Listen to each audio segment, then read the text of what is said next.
بعض مسائل بہت اہم ہونے کے باوجود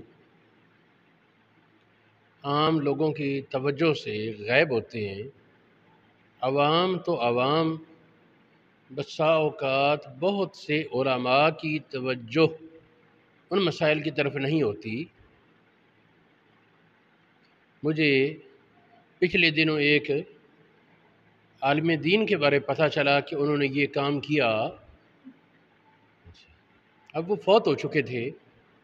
مجھے بڑا احساس ہوا، میں نے کہا کہ یہ مسئلہ اگر انہیں پتہ ہوتا تو ہرگز نہ کرتے۔ مسئلہ کیا ہے؟ مسئلہ یہ ہے کہ گندم کو آٹے کے ساتھ بیک کرنا، گندم دیں آٹا لیں، یہ جائز نہیں۔ اب قیاس اس کو تسلیم کرنے کو تیار نہیں ہوتا کہ کیوں نہیں جائز؟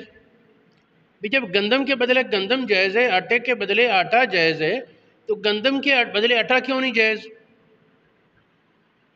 اس کی وجہ پر ہم بعد میں بات کریں گے، پہلے اس کے کچھ حوالہ جات بتا دوں تاکہ مسئلے کا پختہ ہونا ذہن میں بیٹھ جائے۔ یہ مسئلہ مختصر القدوری میں، مبسوط امام سرخسی میں، ہدایہ شریف میں، ہدایہ کی شروع، عنایہ، فتح القدیر، کفایہ، نہایہ، قدوری کی شرح جوہرہ نیرہ، الاختیار شرح مختار، تجرید القدوری، کنز الدقائق، تبیین الحقائق، درر، غورر، البحر الرائق، النہر الفائق، مجموع الانہر، ہند الفتاوی ہندیہ، در المختار، رد المختار، اور بہت سی فقہ حنفی کی کتابوں میں یہ مسئلہ موجود ہے۔ قریب مختلف عبارت ہے۔ لا یجوز بیع الحنطۃ بالدقیق، گندم کی آٹے کے بدلے بیع جائز نہیں۔ لا متفاضلا ولا متساویا، نہ کمی بیشی کے ساتھ نہ برابر۔ آٹا اور گندم برابر ہوں دونوں طرف، یہ بھی جائز نہیں۔ ایک زیادہ اور ایک کم ہو، یہ بھی جائز نہیں۔ کیل کر کے کریں پھر بھی جائز نہیں، وزن کر کے کریں پھر بھی جائز نہیں۔ اس کا تو ایک ہی حل بتایا امام محمد نے کہ اگر ایسی بیع کر لی اور وہ چیز کھا لی، اب اس کی قیمت ادا کرے۔ قرض میں ہوتا ہے مثل دینا، لیکن یہاں شرعاً قرض نہیں ہے، یہ جائز ہی نہیں تھا۔ اس سے یہ بھی پتہ چلا کہ جہاں بیع جائز نہیں وہاں قرض بھی جائز نہیں ہوگا، لیکن ایک فرق ہے۔ قرض میں یہ تفصیل بعد میں لاتا ہوں۔ ایک فرق ہے قرض اور بیع کا، لیکن مقدار معلوم کرنے میں جہاں مقدار کے فرق کی وجہ سے بیع جائز نہیں، وہاں پھر قرض بھی جائز نہیں ہوگا۔ اب یہ مسئلہ اتنا تو پتہ چل گیا کہ گندم کی بیع آٹے سے جائز نہیں۔ اب سوال پیدا ہوگا کیوں؟ آخر اس کی وجہ بھی تو کوئی ہونی چاہیے۔ اس کی وجہ یہ ہے کہ سود کی ایک قسم تھی اسلام کے ظہور سے پہلے عرب میں رائج، اس کو کہتے تھے ربا النسی۔ ادھار کی وجہ سے جو رقم میں اضافہ ہوتا ہے اس کو سود جانتے تھے، اور ہمارے معاشرے میں بہت سے لوگ اسی کو سود جانتے ہیں کہ کسی نے قرض لیا 1000 روپے، مہینے بعد اس پر 10 روپے 20 روپے زیادہ ہو گئے تو یہ سود ہے۔ یہ ہے سود، لیکن ایک اور قسم ربا کی نبی پاک علیہ السلام نے بیان فرمائی، آپ سے پہلے عام عرب اس سے آشنا نہیں تھے۔ حضور علیہ السلام نے 6 چیزیں شمار کروائیں، فرمایا کہ یہ چیزیں ان کی اپنی جنس سے بیع کی جائے تو برابر ہو، کمی بیشی بھی جائز نہیں، ادھار بھی جائز نہیں۔ 6 چیزوں میں آپ نے سونے کے بدلے، چاندی کے بدلے، گندم کے بدلے، جو کے بدلے، کھجور کے بدلے، نمک کے بدلے، یہ 6 چیزیں گن کر فرمایا ان کی آپس میں اگر بیع ہو تو برابر ہو۔ ان کی آپس میں بیع برابر ہے، کمی بیشی کے ساتھ نہیں۔ ہاتھوں ہاتھ ہو ورنہ سود بنے گا۔ یہ اصل حدیث مسلم شریف میں، ترمذی شریف میں اور بہت سی کتابوں میں موجود ہے۔ تو اس حدیث پاک کی روشنی میں مجتہدین نے اس بات پر اتفاق کیا کہ ان 6 چیزوں میں کوئی علت ہے جس کی وجہ سے سود یہ کمی بیشی حرام ہے، ادھار حرام ہے۔ جہاں یہ علت پائی جائے گی، جہاں یہ سبب پایا جائے گا، وہاں یہ کمی بیشی اور ادھار منع ہوگا۔ مختلف ائمہ نے مختلف اس کی علت بیان کی، اور امام ابو حنیفہ رحمہ اللہ تعالی نے ان 6 چیزوں میں ربا کی علت بیان فرمائی، القدر مع الجنس، یعنی دونوں طرف چیز ایک جنس ہو۔ گندم ہے بدلے میں گندم ہو، جو ہے بدلے میں جو ہو، سونا ہے بدلے میں سونا ہو، یہ 6 جنس ہے بیانی اس کے بدلے۔ تو جہاں بھی دونوں طرف جنس ایک ہو، اور وہ جنس کیسی ہو، کوئی بھی جنس ہو، جنس دونوں طرف ایک ہو، جیسے چاول ہے دونوں طرف آلو ہیں، تو فرمایا کہ جید اور ردی برابر ہے۔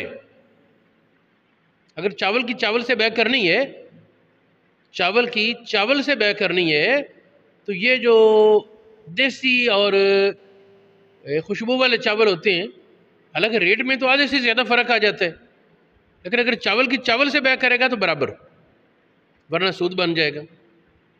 یہ بڑا تفصیلی مسئلہ ہے حدیث پاک میں، بہت سے اس پر دلائل آتے ہیں۔ تو کہنے کا مقصد یہ ہے، ہاں امام ابو حنیفہ نے کہا دونوں طرف جنس ہے، ایک دوسری علت اس میں، دوسرا سبب اس میں یہ ہے کہ وہ چیز کیل کر کے ماپی جاتی ہو یا وزن کر کے تولی جاتی ہو۔ کھجور ہے، جو ہے، چاول اسی طرح یا اور چیزیں، ان کو یا کیل کیا جائے گا، ٹوپوں سے منا جائے گا، یا تولا جائے گا وزن کر کے۔ علماء نے کہا کہ جہاں یہ دونوں وصفیں نہ ہوں، دونوں وصفیں پہلے کر لیں، یہاں جی دونوں وصفیں موجود ہوں، کیل یا وزن بھی ہے، اس کو کہتے ہیں قدر، اور ساتھ جنس ایک ہو دونوں طرف، اس صورت میں ادھار بھی منع اور کمی بیشی بھی منع۔ اگر ان میں سے ایک وصف ہو ایک نہ ہو، چاہے قدر ہے اور جنس ایک نہیں، ایک طرف گندم دوسری طرف جو، ہیں دونوں کیلی، یاد رہے کہ جن چیزوں میں نبی پاک نے نص فرمائی، یہ 6 چیزیں اس دور کے رواج کے مطابق قیامت تک ہیں۔ یہ ربا کے مسئلے میں سونا اور چاندی اس وقت وزن سے تھا، گندم، جو، کھجور اور نمک اس دور میں اس کو ٹوپوں سے ملنے کا رواج تھا۔ یہ ربا کے مسئلے میں جب گندم کے بدلے بیع آئے گی تو پھر ٹوپوں کے ساتھ برابری ضروری ہوگی۔ ان 6 جنسوں کے سوا باقی اجناس میں ہر دور میں اس کا اپنا عرف چلے گا۔ چاول پہلے وہ ٹوپوں سے ان کو ماپتے تھے، منجی کو، اس دور میں ٹوپوں سے اس کی بیع ہوتی، اگر کوئی چاول سے منجی سے بیع کرتا۔ اب جو کہ ہمارے دور میں یہ وزن سے آ گیا رواج، اور اس منجی کے بارے کوئی نص نہیں نبی پاک سے، تو یہاں وہ ہے کہ اس کو وزن کر کے برابر کیا جائے۔ جن چیزوں میں نبی پاک نے نص فرمائی، یہ 6 جنس ہے، یہ اسی دور کے رواج کے مطابق قیامت تک قائم ہے، ورنہ بیع میں ربا کا خدشہ ہوگا۔ اور ان 6 چیزوں کے سوا باقی چیزوں میں ہر دور کے رواج کے مطابق برابری مانی جائے۔ اچھا، جہاں میں نے کہا ہے کہ 2 وصفوں میں سے ایک وصف ہو، وہاں کمی بیشی جائز ہے، ادھار جائز نہیں۔ گندم کے بدلے جو ہے، ریٹ کا مجھے نہیں علم، مثال کے طور پر 5 من گندم کے بدلے 12 من جو لے لیے، جائز ہے، لیکن ہو نقد، ادھار جائز نہیں۔ اسی طرح چیز ایسی ہے کہ جنس ایک ہے، لیکن وہ چیز وہ کیلی یا وزنی نہیں۔ جس طرح انڈے ہیں، فارمی انڈے اور دیسی انڈے، ان کی بیع کر لی، اب یہ تولے نہیں جاتے، ماپے نہیں جاتے، انڈے عددی ہیں، گن کر بیچے جاتے ہیں۔ تو ان میں اگر دونوں طرف ایک جنس ہو تو کمی بیشی جائز ہے، ادھار جائز نہیں۔ اگر دونوں وصفیں نہ ہوں، اگر دونوں وصف موجود نہ ہوں، پھر کمی بیشی بھی جائز ہے اور ادھار بھی جائز ہے۔ یہ ہمارے علماء نے لکھا تھا ایک ضابطہ قانون۔ اب یہاں گندم کے مسئلے میں آئے تو آٹا جو ہے یہ گندم ہی کی ایک صورت ہے، یہ کوئی نئی چیز تو بنی نہیں، نام نیا ہے تو وہی چیز نا، اسی کے اجزاء بکھیر دیے، اس کا نام آٹا ہو گیا۔ چلو جی، پھر گندم سے جو بے جائز ہے کیل کر کے، تو گندم کی آٹے سے بھی کیل کر کے بے جائز کہہ دو، قیاس تو یہ کہتا ہے۔ لیکن ایک عملی تجربہ بتایا علماء نے کہ آٹا جب بنایا جائے تو وہ پھول جاتا ہے۔ جس برتن میں پہلے گندم ہو، آٹا بنانے کے بعد اسی برتن میں اسی پیمانے سے برابر نہیں آئے گی، آٹا کچھ بڑھ جائے گا، اکثر ہے تو وہی چیز، بڑھ گیا تو اس میں ربا کا اندیشہ آیا نا۔ اگر کوئی کہے جی ہمارے دور میں جی آٹے میں وزن کا رواج عام ہے، ہم کہیں گے یہ رواج تو بعد میں، دیکھیں اگر جنس الگ ہو تو، جب جنس ایک ہے اور شرن یہ کیلی ہے کہ جب اس کو گندم، ہمارے پرانے علماء نے اس کو گندم ماننا ہے، الگ جے نہیں ماننا، تو گندم شرن کیلی ہے، ان 6 جنسوں میں ہے، تو اس صورت میں گندم کی آٹے سے بے جائز نہ ہوگی۔ یہ ہمارے علماء احناف کا موقف ہے، حقیقت اللہ پاک جانے۔ اس سلسلے میں ایک اشکال یہ وارد کیا جاتا ہے کہ اگر بے اس طرح جائز نہیں تو کیا قرض جائز ہوگا؟ کہ تم نے کہا ہے کہ ہاتھوں ہاتھ بے جائز ہے، اگر ادھار ہو تو جائز نہیں۔ ہاں، قرض جائز ہے، کیونکہ قرض میں، بے میں تبادلہ حقیقی ہے، ایک چیز کے بدلے حقیقت میں دوسری چیز، اور قرض میں اصل یہ ہے کہ گویا کہ جو چیز لی وہ ادا کرنی ضروری ہے، لیکن رعایت ہے۔ یہ آریہ کی مثل بنتی ہے نا، منگوا لینے کی طرح۔ یہ قدوری شریف میں لکھا ہے کہ مکیل اور موزون کو آریتاً لینا یہ قرض ہے۔ گندم کیلی چیز ہے نا، آٹا وہ کیلی چیز ہے، پرانے علماء نے تو صاف لکھا۔ اچھا، تو کیلی چیز قرض لی، آریتاً لی، منگوی لی، وہ بھی قرض ہی ہے کہ ظاہر یہ کھانے کے لیے لے رہا ہے، رکھنے کے لیے تو تھوڑا لے رہا ہے، تو یہ شرعاً قرض ہے، اور قرض میں حکم یہ ہے کہ اس کی مثل واپس کرے، حکم یہ ہے کہ اس کی مثل واپس کرے۔ جس چیز کی مثل مشکوک ہو اس کا قرض جائز نہیں۔ کپڑا ہے، جانور ہے زندہ، یہ ذوات القیم ہے، تو ذوات القیم میں جو چیز ہے اس کی قرض جائز نہیں ہوگا، کیونکہ اس کی مثل پورا ادا کرنا مشکل ہے، شک میں پڑے گا۔ تو قرض اسی چیز کا جائز ہے جس کی مثل ادا کرنا ممکن ہو۔ اب جن چیزوں کی مثل میں تفاوت میں برداشت کیا جاتا ہے وہاں تو ٹھیک ہے، برداشت کریں، لیکن جہاں کمی بیشی کی اجازت نہیں، اس کی مثل ادا کرنے میں بے نہیں، اس کی مثل، اس کا وہ کیلی ہے تو کیل پورا ہو، وزنی ہے تو وزن پورا ہو، اور جہاں یہ پورا ہونا ممکن نہیں تو وہاں اس کے قرض کی بھی اجازت نہیں ہوگی۔ یہ کہ قرض میں اس کی مثل کو ادا کرنا لازم ہے، یہ ہمارے فقہ حنفی کی کتابوں میں یہ مبسوط سرخسی،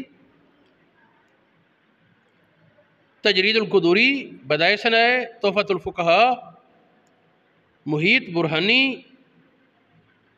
عنایہ، فتح القدیر، بحر الرائق اور بہت سی کتابوں میں یہ مسئلہ موجود ہے کہ قرض میں اس کی مثل کو واپس کرنا ضروری ہے، اور مثل میں فتح القدیر میں کہتے ہیں اخذ المثل بے یقیناً، یقیناً مثل جو بنے وہ ہے، اخذ المثل بے یقیناً یوجعل کا اخذ العین حکماً کما فی القرض، یہ مانا جائے کہ گویا کہ اصل چیز ہی واپس ہو گئی۔ اصل ضرورت اس کی یہ تھی کہ اگر اصل چیز کی واپسی کی طرح قرض کو نہ مانتے، اصل چیز کی واپسی نہیں، قرض میں اصل چیز کی واپسی نہیں ہونی، لیکن واپسی کی طرح حکماً واپسی، وہ اصل چیز ہی واپس ہوگی، حکماً یہ مانا جائے گا۔ اگر یہ نہ مانے تو پھر نسیہ ہونے کی وجہ سے، ادھار ہونے کی وجہ سے حرام ہوگا۔ پھر یہ نہیں کہ صرف گندم کا لینا دینا منع ہو، پھر سونے چاندی اور رقم کا لینا دینا بھی منع ہوگا۔ اسی طرح مبسوط سرخسی میں موجب القرض، قرض کا حکم کیا ہے؟ ثبوت المثل فی ذمت بشرط المعادلۃ، پوری برابری کے ساتھ ذمہ داری میں آ جاتا ہے کہ جو لیا بالکل اس کے برابر چیز واپس کرے، اور جب برابری ضروری ہے، کمی بیشی سود ہے،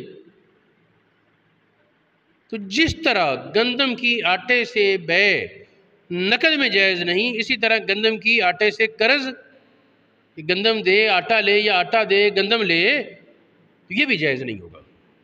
دیکھیں یہ فتاوی عالمگیری میں ہے، لا خیر فی قرض الحنطۃ والدقیق بالوزن، گندم اور آٹے کو قرض دینا وزن کے حساب سے اس میں کوئی بھلائی نہیں۔ یہ فتاوی ہندیہ میں موجود ہے، محیط برہانی میں ہے، فتاوی نوریہ میں یہ مسئلہ بڑا واضح موجود ہے، لا خیر فی قرض الحنطۃ، گندم کو قرض دینے میں اور آٹے کو وزن کے ساتھ، وزن نہیں، گندم قرض دینی ہے تو چونکہ کیلی ہے، کیل کر کے، اس طرح آٹا بھی شرن کیلی ہے، اس کو کیل کر کے دے اور لے۔ امام محمد سے پوچھا گیا جی گندم کو وزن کر کے قرض لے تو کیا مسئلہ ہے؟ لا خیرہ میں کسی کو شک ہو سکتا تھا، نہ پسند نہیں۔ امام محمد فرماتے ہیں لا یجوز الحنطۃ ان تقرض وزنا، وزن کے اعتبار سے گندم کو قرض دینا جائز نہیں۔ تو جو مسئلہ میں بیان کرنا چاہتا تھا وہ امید ہے کہ سمجھ آ گیا ہوگا۔